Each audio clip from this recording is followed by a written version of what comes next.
Welcome back to Through the Leadership Lens, a podcast presented by the Women in Propane Council, where bold voices, big ideas, and brilliant guests in the propane industry take center stage. I am Freddie Ridler, and we're diving deep into leadership that inspires, empowers, and transforms. And now, joining me in the studio is my incredible host, the one and only Jessica Balderston. Thanks, Freddie. I am so excited for today's conversation. Our guest is someone whose leadership is shaping the future of propane in a big way. Joining us is Barrett Conway, Managing Director and Principal at Cetane Associates, a nationally recognized firm specializing in mergers and acquisitions in the fuel space. Also, congratulations, Barrett, on being recognized as NPGA's Young Professional of the Year this year. Thank you. Whether you're a seasoned professional or just stepping into the leadership role, I promise you'll walk away with something meaningful from this conversation. So thank you so much for joining us today, Barrett. Yeah, Jessica and Freddie, thanks so much for having me. I'm really looking forward to this platform you guys have created. Of course, we're diving right in, Barrett. So I'm going to ask you, what is leadership? What does leadership mean to you? And how has that kind of changed over the years? Yeah, I think that's a really good question. It's a funny story too. Personally, leadership has changed throughout my life, right? When we start and you're a young kid, it's how do you lead in school or in sports typically? And then as you get into college, it's maybe how are you leading in different groups that you've joined? And then you get into the real world and it's how do you lead in your career and where's that going to take you? So for me personally, it's changed. I think when we look at it really across the country, leadership's changing every day. We're seeing it kind of modernize, and you're seeing a lot of different ways to connect with folks. Where 1970s, everyone was probably checking into an office, and you had one figurehead leader that would give rah-rah speeches. I think now there's a lot of different ways to do that. I think being a leader to me is setting a good example, and I've joked with someone last week on our team, actually, one of our interns, is I try my best to lead from the front. And that's a military term, but you want to be with your troops on the front line. If you're not doing the right thing and setting a good example, then how are people that you're supposed to be leading going to do that? So I've always kind of adopted that mentality of you have to set that standard and you have to do the actual work and grind out yourself if you're going to expect others to do it with you. So that's sort of my mentality. I think circling back to how has it changed? I think we've seen more and more leaders when we look at really groundbreaking companies, I would say, that have shaken stuff up. I start thinking of the big ones, right? Steve Jobs comes to mind. We're seeing now Jensen Huang with NVIDIA kind of lead in these crazy directions. First is, you might see someone wearing a t-shirt every day and not necessarily a suit and tie or very formal dress wear. And I think that's been a big part of it as culture's changing across the board. We're seeing people be a little more relaxed, a little more comfortable, and that's with the leader as well, right? They want to be ingrained in their culture and with their people that they're working with. So I think that's one big piece of how we've seen leaders change throughout the last 30, 40 years. And I got to say, I wear a suit quite a bit for when I travel with RCC, but I wear tennis shoes. I wear Nikes or, whatever kind of style tennis shoe that I can find out there. And I might age myself saying tennis shoe, but that's fine. But it's funny you say that because, when I first started RCC 20 years ago, it was dress shoes and a suit. And it's changed to not feel more comfortable, but it actually has changed it actually fits the purpose of a suit, I think, in some organizations. So I have a ton of questions based on that intro, but I only get one at a time. But before we continue, Barrett, you have a pen and there's a pencil in front of you, but you can only use one right now. What one would you use and why before I get to my next question? I would use a pen first, just because I like how they write better. And I've always struggled with pencils. I'm much more of a math science brain than an artistic brain. But that said, I think I use a blue pen actually, because I think I read 15 years ago that you memorize more in blue. I actually, I have my sticky notes here. So I'm still old school, got a pink sticky note now, but I am constantly. And I got a blue pen. We're good. Blue pen. So I'm constantly writing notes. To myself, it's funny. I've got these crazy notes kind of scattered through my desk. You would say, how does this interesting brain of Barrett's work? But it works for me. But it's always been pen. I don't have a great reason why. Yeah, that's fun. Anyway, yeah, that's the great reply. And there's no wrong answer with these questions either.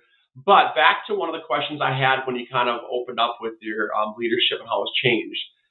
Jokingly, I said one of my questions was going to be, do you see any difference between leadership with age? And I do want to ask that because we have a lot of guests on through the Leadership Lens, a podcast presented by Women Propane Council, and they range from every age you can imagine. You were on the Young Professional Council. You're the 30 under 30. You're the Young Professional Person of the Year. So you were kind of that younger generation leader in the industry. Do you see a lot of differences between how leaders perform based on their age or not? I think yes, right? I think one thing that is a reality, and I actually believe this pretty wholeheartedly, is experience is a great way to know how to lead. And seeing how things have worked and not worked in the past is a huge thing. And, I'm 33 years old. Someone that's 63 years old has 30 years more experience of me. And probably a lot of that is, it's not just your working life, right? It's how have you lived your life that you learn how to lead. So I think there are absolutely differences. I think one piece that's interesting there is look through history. You typically see certain personalities of leaders. And I think that can come out no matter what age you are. So I think overall, there's probably a theme of whether you're 25, 45, or 65, you have some of the same kind of mentalities and qualities that you want to become and end up acting as a leader. I think a lot of leaders end up not necessarily wanting to be or choosing to be. It's the path of how they are going to be the most productive in their life. It's not, I'm going to go be president of the United States. I think some in the political scheme might have that mentality, but others, I think leadership comes based on how their personalities are. So long-winded way to say, I think there's a lot of similarities probably. Is someone using more AI and technology, and is someone sticking to the classic sticky notes and pen? Probably a few differences on specific techniques of leadership, I'd say. But I think when you look at the personality of the individuals, there's probably a lot of similarities, no matter what the age is. That's a very interesting take on it, that it's not necessarily your age or how you got there. It's your personality, which is very insightful for sure. Yes, I like that. Okay, Barrett, we're going to throw in a weird question again. So you have now been made CEO of a company that only sells left shoes. What is your first strategic move in your company?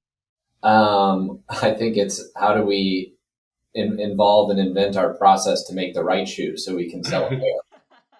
The actual right shoe or just the right shoe? I think the right, meaning the pair to the left, so we can that people would want. I love shoes, and Freddie, I actually have seen some of your cool shoes walking around the different events. I don't think it makes sense to just have one. And I like walking barefoot, but I think I want that would probably be my first instinct.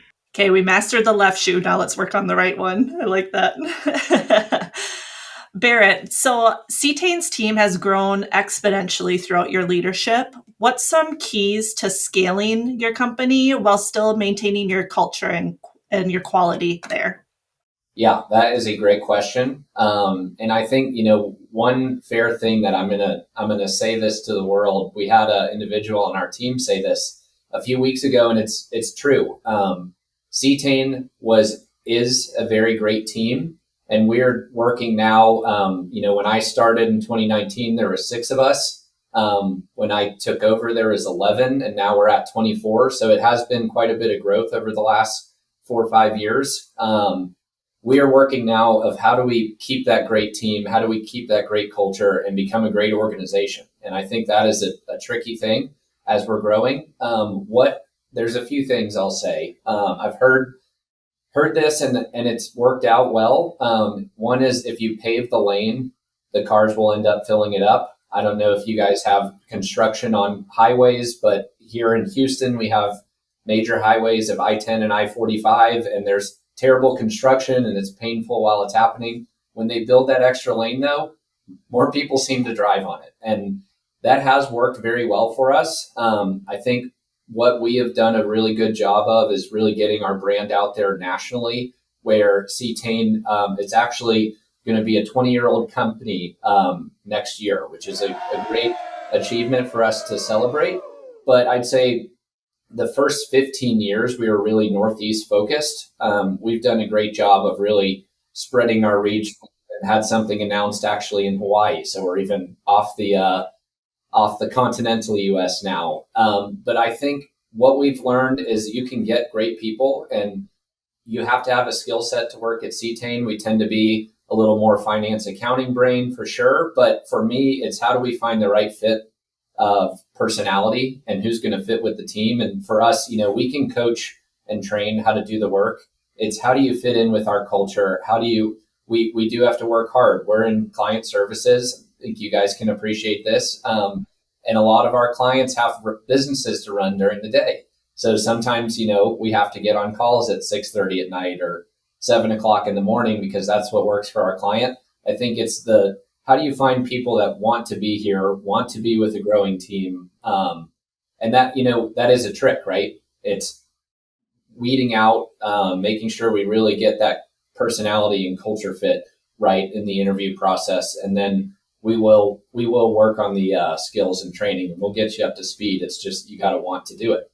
Yeah, I love your analogy of the paved roads, right? We'll get you there if we can make the highways bigger. You see it from time to time where people just keep adding more residential and commercial buildings, but the infrastructure of the road doesn't change. And I'm giving an analogy of like just different cities that I visit when I travel, and these condos keep getting built and houses and commercial buildings, but yet the roads don't change, so they get over congested and they turn into a traffic jam. So when you're talking about Cetane, and congratulations, by the way, I think I wrote down 6 to 24 in 10 years. Is that correct? That's awesome. Good for you guys and good for your company. But you did that. You made sure the roads were wider before you hired more staff. And I don't know how you did it, but congratulations. That's a huge accomplishment. So well done for you and Cetane. So I have a question for you. It's a really simple one. What's your favorite animal, Barrett, and why? I'm going to go with the bear. My name is Barrett, which is strong like bear. So I've always been connected. Our holding company is actually Brown Bear Capital. So the bear is always kind of stuck in my mind. I like the bear a lot because it looks warm and cuddly. But the brown bear can be aggressive and still win the hunt. We've just had a lot of fun with making logos and leaning into the bear stuff. So, teddy bear or grizzly bear, I kind of like them all. And what opposites too? You can pet this one, but this one will tear you apart. So whatever one you're dealing with today, be careful. So I'm going to switch gears just a little bit here, and I want to talk about your business a little bit and also the community. One of the questions we like to ask is, we have to find these leaders, right? You can keep growing as a business, but you want to find more and more leaders, right? So how do you find leaders at Cetane? And also, how do you find leaders in just your community? I do think leaders stand out, and this probably jumps back to my personality point of earlier. I think it's a lot of the intangible stuff, right? It's who is making kind of noticeable differences often. And that does start to jump out if you step back and just pay attention a little bit. There are, I think, people that want to lead and will be rambunctious and kind of out there and always pushing their opinions. And I don't necessarily think that makes the best leader. For me, it's kind of the quiet killer, the person that's always doing the right thing, always showing up when they need to. And then when push comes to shove, they step up in your times of craziness, right? So I think, how do those pop up, right? It's hard to, we have metrics that we could use, sure. Who has done the most deals or who seems to be working the most hours. But at the end of the day, it tends to be a gut feel. And back to the personality thing, I mean, I really think you can see who's got the capability to make people feel comfortable, make people feel excited and energized. You can see that, right? It's the person that brings people together and doesn't push people apart. I think that's a big piece of finding leaders.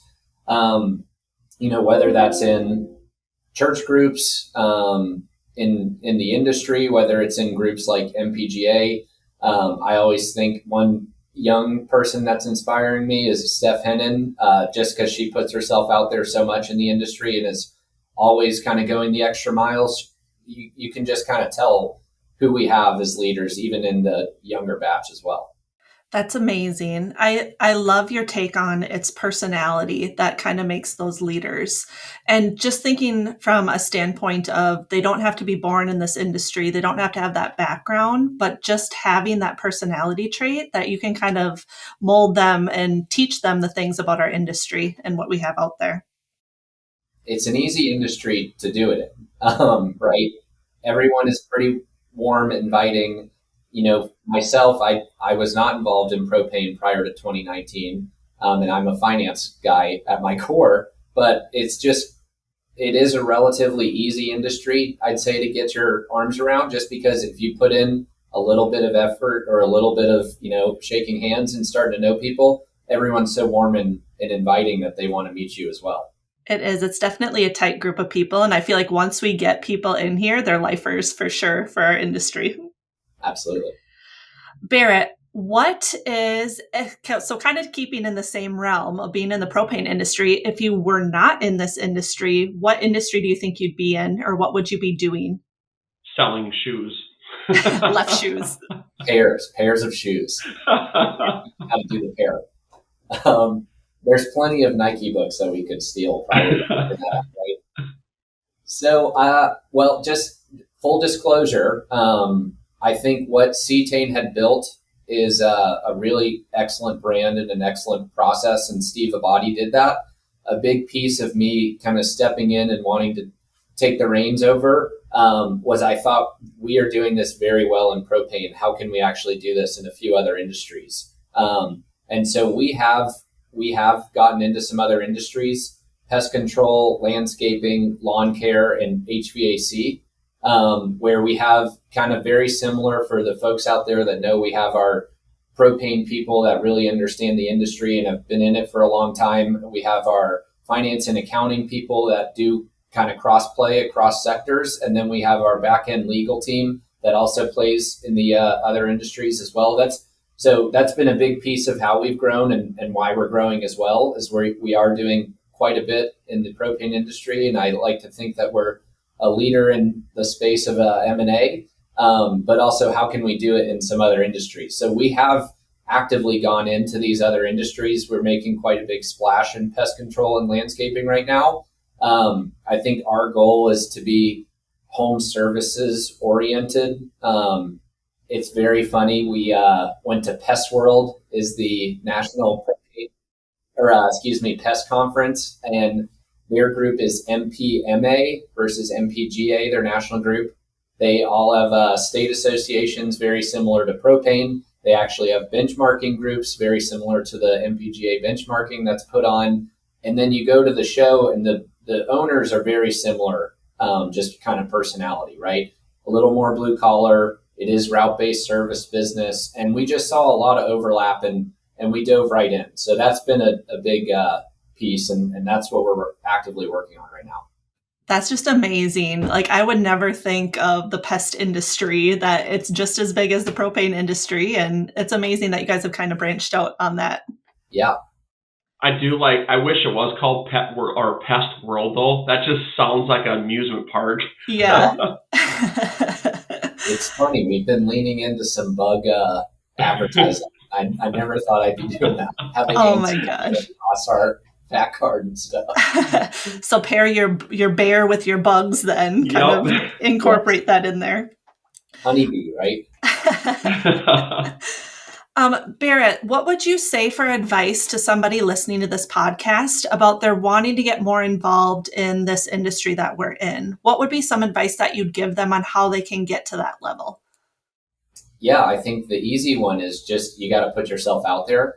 And we touched on this a few minutes ago, but it's such a warm and inviting industry that if you show up to an MPGA board meeting, 50 people are going to put you under their wing, whether you want them to or not. So you got to put yourself out there if you want to get more involved. I think great ways to get involved are getting involved with whatever state association you would be with. So our Texas group here in Texas is very big and inviting. We actually just did Propane days on Capitol Hill, and you really get close with your state because you end up spending a day walking through the halls of Congress and the Senate, really getting to know your specific state. So that's a great way to get involved at a state level. I'm a big proponent of getting involved at the national level too. I see you guys around at all these different spots that we end up traveling to. I think going to the trade shows is fantastic. And then it's really just about putting yourself out there, shaking some hands, getting to know the right people. And then that person will introduce you to 5 more people. And it just kind of spider webs from there. That's exactly what happened to Jess and I. We had, and I'll call her out just because obviously it's Nancy Coop, right? She likes, I better say her name every other podcast, but it's true. We didn't know what we were doing, and we just reached our hand out, and Nancy was standing there to grab onto it and pull us into a board of director meeting, and that's all it took. And anyone that's listening, Barrett's absolutely right. Get involved. That's all you have to do. After that, it just organically falls into place. You don't have to do much more than just get involved and ask a question and shake a few people's hands. So thank you for sharing that. So Barrett, one word. How would you describe yourself in one word? Let's go with competitive. Not bad. I like it. I've always used this, and then when I go back to my right out of college days of, the hard interview question, what's a con of your personality? And I've always leaned into competitiveness is a pro and a con for me. Back in the day, probably a little too hyper competitive. Was good in sports, made me try hard in school, but did I care too much? Maybe about winning. It's also gotten me to this place though, and so I have enjoyed that I care, if that makes sense. I think I have adapted a much more zen and chill personality over the last 5 or 10 years that I don't need to win everything, but I sure do want to try. And the nice thing about the work that we do is every single transaction is different and everyone's kind of a different mission and goal. And it's exciting. Every day is a new day. And so that competitive edge we need to get this done for our client always kind of inspires me to work harder and do a good job. So that's probably me in a nutshell. Yeah. And there's nothing wrong with being competitive at all. I mean, it's putting yourself out there, right? It's about taking that risk. And speaking about risk, I'm just going to jump right into this one. Sometimes becoming that leader, you have to take a risk from time to time. And it might be competitive and it might be risky, but at the end of the day, they're both kind of similar because if it doesn't work out, you're going to have to take blame for it, right? So maybe you can share with us a story. You don't have to get into detail, Barrett, because I understand sometimes you can't, but maybe you can share a story with us that you took a competitive angle or a risky angle in your career in the propane industry or maybe prior to the propane industry. The biggest risk in my life so far, career-wise, has been acquiring Cetane. It was a big financial burden for my wife and I. I have always been a risk taker, and that's just been my nature. My wife has been pretty risk averse, so we actually kind of pair off each other pretty well in the yin and yang. It was a big opportunity, but obviously, if things did not work out, I could have gotten in a good amount of trouble financially. So that has probably been the biggest risk that I've taken to my career. I think the nice thing is, getting a little bit to the gambling analogy. When you go all in and put all your chips in, you're going to start working a lot harder.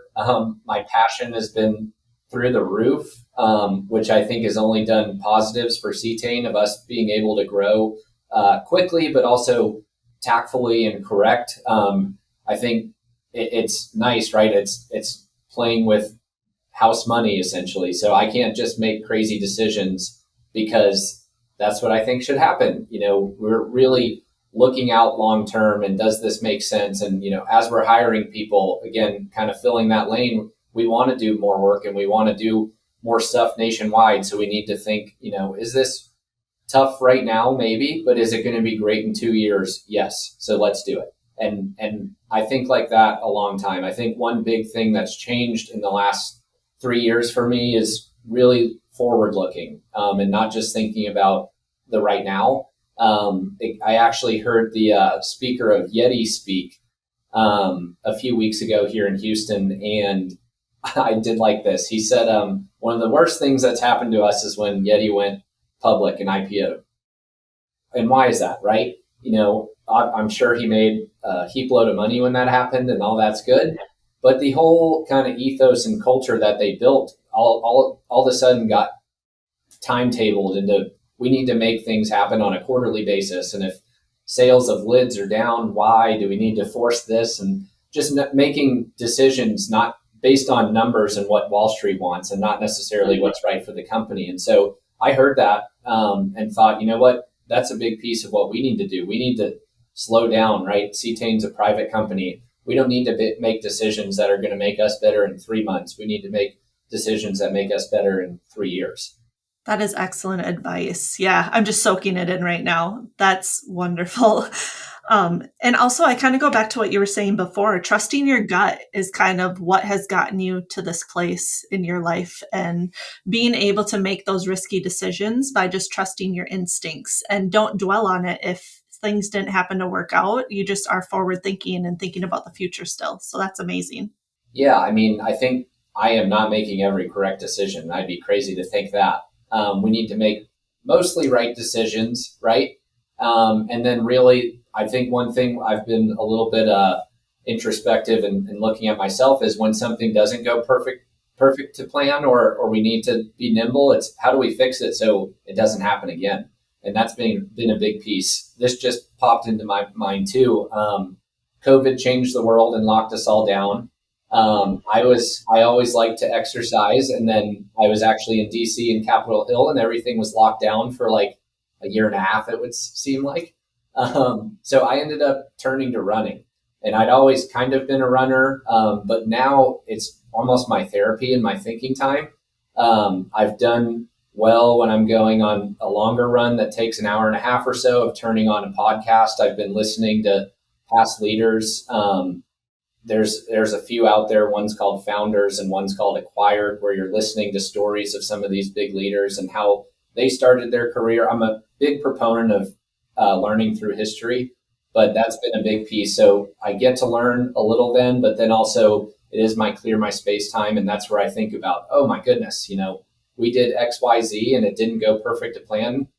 I get 30 minutes to run and figure out how we're not going to make that happen again. And that's been a big piece of how I do think about things. Isn't that amazing? I feel like when you just step away for that little bit, just step outside of your desk, that's kind of when your best ideas come to you. Yep, when you're not thinking about it. Yes. I like EDM music when I'm running, so it is full blaring. And you would never think, how can someone's brain think when this music's going? But somehow it clears it all out, and I start coming up with ideas. So organized chaos, I like to call that. Yes. Good. I actually say that a lot, Jessica. Yeah. Barrett, you mentioned kind of a little bit earlier in the podcast, you like those quiet killers who kind of step up to the plate when things are going a little bit chaotic. Those individuals tend to be harder to recognize because they're not the loud ones. So what do you do to celebrate their wins or try to recognize them at your company? Yeah, so we touched on this. We have 24 people in 11 states. We're kind of all around, and we don't have everyone in an office where we can high five or give a big pat on the back. I have been trying my best to be very vocal about those wins. So we do have like mini teams on every project, and we do our best to call people out in the positive and affirmative of great job, Trey, on getting this one to the finish line, or excellent work, Tamara or Joe, of putting in the extra effort and being on the call. And one thing that I've been trying to be better at is just doing a Friday weekly recap. It has been great and organized chaos at Cetane, but we will have stuff that it just got signed up, just got closed. Maybe we just got under letter of intent, and it's in Maine or Texas or California. And so we have folks working on all these different spots and all this different segment. And I want the culture to be good and celebratory.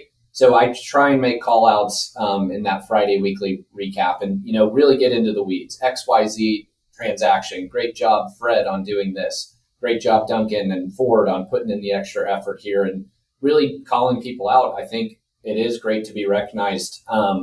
We have a great culture going at Cetane right now. It's very collaborative, and I jokingly say this. I think one positive is we only see each other 3 or 4 times a year. So when we're together, we have a lot of fun.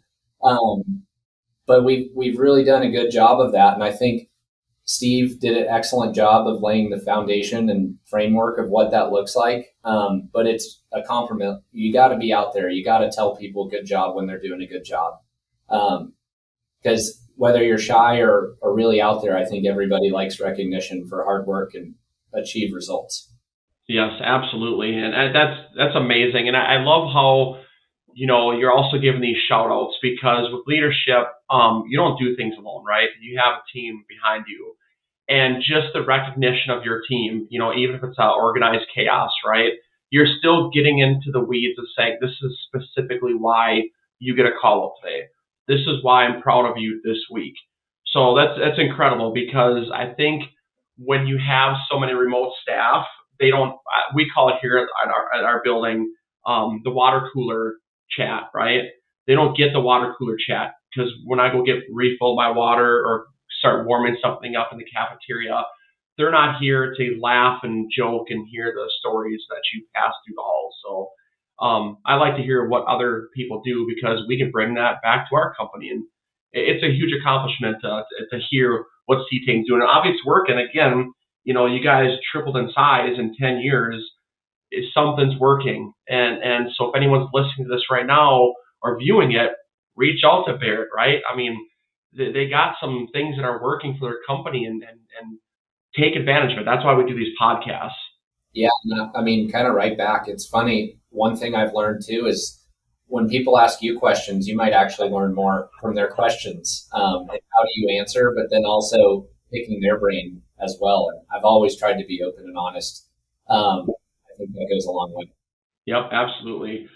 Well, Jess, I just have one more question, and I'll ask you your last question. So, Barrett, I know we talk a lot about mentorship, and I got to plug it because it's a Women Propane podcast. They have a thing called the Knowledge Exchange, where they offer mentees, mentors, right?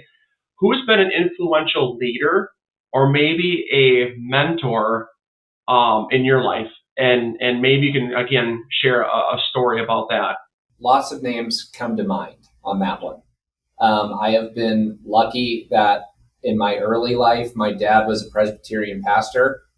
So he was always leading a congregation and getting up every Sunday and giving the speech. So I've always seen that kind of growing up. He's been a huge influence, kind of my early days through now. When I think of, I've gotten very lucky in my previous career at a company called Salient. I had 2 incredible bosses that always took me under their weed and led by example, not necessarily with angry words. And that's Greg Reed and Heinrich Grobler. Then for the propane industry, you guys know Nancy Coop very well.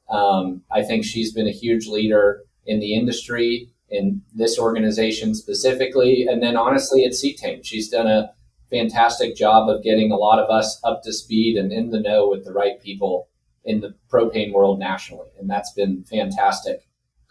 I think I got to say my main mentor has been Steve Abadi. He's the founder of Cetane Associates, started it in 2006. His legacy was working for the little guy. He did 40 acquisitions in 36 months at his prior job and would get a bonus if there were company savings. So if it was $1 million company in their mind and they paid 900 grand, he'd get a bonus on the big company savings. And just realized, that's not what I want to do. Cetane's here to fight for the little guy. And so that's the inception of the business. That's the ethos that he planted in the company. When I started in 2019, I was the only financial analyst. So I'm doing all the financial models and the PowerPoints and putting together everything. And he's the leader of the company and doing all this stuff, but he's the one who's getting on the phone with me Sunday afternoon to make sure we get the model right. And he's the one staying up late, making sure we do the transactions the right way. So kind of everything that I've touched on to this point, leading from the front and being in the weeds, setting a great example. And then I always joke and say he created a monster because he let me see everything, which, most people, when you're an analyst at an investment bank, you're plugged into the financial model or you're plugged into diligence and you don't see the full process. And lucky that I landed with the small team and a great culture, but also honored and blessed that he was willing to put me under his wing and show me everything. He is a big Grateful Dead fan. So I remember, I think it was 2021, he gave us a book, Everything I Learned in Business, I Learned from the Grateful Dead. It's, some of the stuff seems like low-hanging fruit. It's actually a very easy read. If anyone wants to read it, it's a very easy read.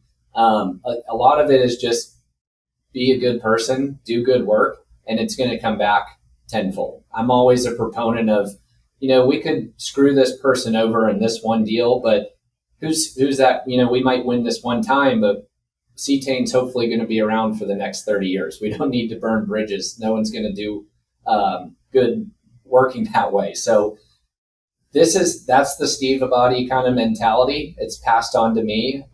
It's really, work hard, be a good person, do good work, and it'll come back tenfold. And I got to give him a shout out. Obviously trusted me huge with the transition over to Cetane, and I'm honored that I was able to make it work. And, hopefully we have this lasting for the next 30 years plus. Yes, definitely. I love hearing all your mentors. And I think that speaks volumes about you as well, Barrett, that they trusted you to kind of learn that knowledge and take things over. So it's fantastic hearing that. Last off the wall question. It's about mergers and acquisitions, but if you had to lead a merger between two random things, such as goats and jazz music, how would you sell that to investors out there? Okay. I did not see this one coming. So I guess first, we would have to do the buyer meetings in New Orleans, which is probably the American home of jazz. I think what we would lean into is goats, greatest of all time, jazz, potentially one of the greatest American influenced music things of all time. I think we would really push on this is a fun acquisition that you're going to be a part of. It's never been done before. I think we'd lean into how goats are going to push a new jazz wave forward. I think jazz is not getting the credit that it deserves. And that is a very tricky question, Jessica. I love that. I feel like that should just be an event out there because I definitely would buy tickets for it. I think, we can talk to the Jazz Fest people in New Orleans. They would there we go. Probably love a goat farm or goat roving situation happening at the festival. That's awesome. You did wonderful, Barrett. I want to touch base here a little bit about the Safe House Project. You are very much committed to that. Do you mind just telling our listeners a little bit on what that is and how you got involved in that? Yeah, thanks for bringing that up. Safe House Project is an initiative to try and end human trafficking, really nationwide. It's mostly U.S. focused. It's obviously a problem across the world, but nationwide is where the most of the focus is. This has been another one of those blessings of listening, but also from these new industries. We were actually at a pest control benchmarking meeting, and they gave a presentation on Safe House and said, we've done a training for pest control technicians that are in and around the home of what to look for, what to see, and then what to do in these certain situations. And I had a little light bulb moment of, wow, Cetane's, accumulated quite a few decision makers across these various industries, very specifically propane, right? We are very plugged in with leaders of large companies, with the MPGA group. We need to bring this into the industry. And so I called Christy Wells. She's the CEO of Safe House Project, and thought, hey, I just saw this presentation. I am called, and I really feel like we need to be a big part of this. And we have a great responsibility and opportunity just with our network that we have at Cetane. She's like, that's great. I live in Charlotte. Let's meet at MPGA 2023 is when this was. And it happened to be like 3 weeks from them. So I was like, perfect, we'll grab lunch. So we end up meeting, and just everything clicked and made sense. And we decided that we need to recreate the trainings and make it more industry agnostic, so it can go out to multiple folks. We've even talked about this, I think, with you, Freddie, of even like RCC. It makes sense for you guys just to understand what we're doing, because you never know the situation you're going to be in. It may not necessarily be at work, or you might have a spouse that has something that makes sense, and let's just light the match and see if we can start the fire. So we ended up working on the video trainings and getting those updated. This is 24. Sorry, I said 23. It was 2024. We filmed them all last summer. As you guys can appreciate, producing this, I'm sure putting together all these videos took a little more time, but we officially rolled out the program at the start of the year. What it is if you go on our website, there is a Safe House spot, and it's got the 10 learning modules that take about an hour to do, that we're wanting kind of everyone and anyone that will watch the videos go through those and get Safe House certified. From there, it kind of walks through all the what to do's of certain situations, right? Crazy emergency, call 911. If it's just a flag version, there's now a application called Simply Report that you put in. I was at XYZ location and saw this. It was a flag, but don't really know what to do. And they're doing a really nice job with that, of kind of tracking everything. So maybe Jessica, if you saw something at this house, and then Freddie, you saw something 3 weeks later, those two weird flags might ping a response where maybe just seeing one did not. That's been a big push for Safe House Project. They're doing excellent work. Christy Wells is just an inspiring CEO and leader. Honestly, you guys might want to have her on here, because she's great at speaking. She's coming. We have it booked already. All right, awesome. Because she will put me in the dust. She knows how to speak, I'll tell you that.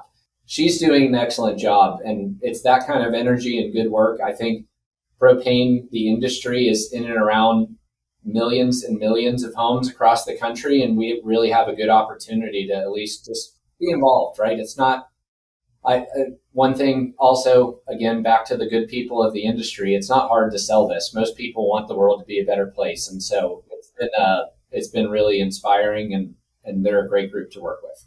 Yeah. It's hard to follow up with that, Barrett, being a father. So I'm not going to try to get emotional on what you guys are doing, but it's an incredible project that you paired up with. And everyone, and I have the information, so we would like to help promote it, and I'm hoping other people will do the same. And just again, if somebody says, I want more information, Barrett, where can they go? I just want to say it one more time on this podcast. Yeah, no, reach out to us. On Cetane's website, there is a drop down that says Safe House Project, and all the information that you'll need is there. If you reach out to myself or Pam Giordano on the team, we're kind of really spearheading the effort. If your company wants to get involved, we've got, I think like 6 or so handouts of here's what to do. Here's how we see the training working at other companies. Here's everything that you can hand out. We've got like fat card style things for drivers and technicians to stick in their clipboard or throw somewhere in the truck. Walks you through, this is how everything that you need to do the training, and then here's everything you need after the fact as well. So if you or your company wants to get involved, you can do it directly on the website and go through. There is a quiz at the end of the modules to get Safe House certified, and then we get you over a certificate.